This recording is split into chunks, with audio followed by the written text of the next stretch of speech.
अस्सलामु अलैकुम नाजरीन, आप देख रहे हैं JN न्यूज़ और मैं हूं आपकी होस्ट रुबीना चौधरी। सबसे पहले नजर डालते हैं आज की अहम खबरों पर।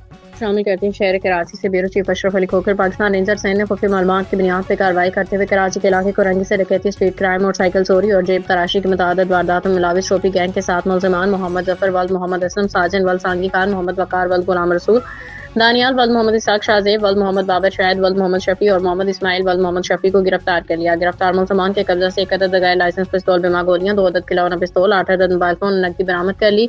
तफसीलात के मुताबिक गिरफ्तार मुल्ज़िमान 2018 से डकैती, स्ट्रीट क्राइम, मोटरसाइकिल चोरी, मोटरसाइकिल छीनने और जेब तराशी की मुतअद्दिद वारदातों में मुलविस। गिरफ्तार मुल्ज़िमान का नेटवर्क अंदरून सिंध, सखर, रुकनकोट, रोहड़ी के इलाके व कराची के मुख्तलिफ इलाकों में फैला हुआ है। मुल्ज़िमान कराची में शहर में चलने वाली बसों में मुसाफिरों से जेब तराशी की मुतअद्दिद वारदातों में मुलविस हैं। गिरफ्तार मुल्ज़िमान के दीगर साथियों की गिरफ्तारी के लिए छापे जारी। गिरफ्तार मुल्ज़िमान की भी मासलिहा और बरामदशुदा सामान मज़ीद कानूनी कार्रवाई के लिए पुलिस के हवाले कर दिया गया है।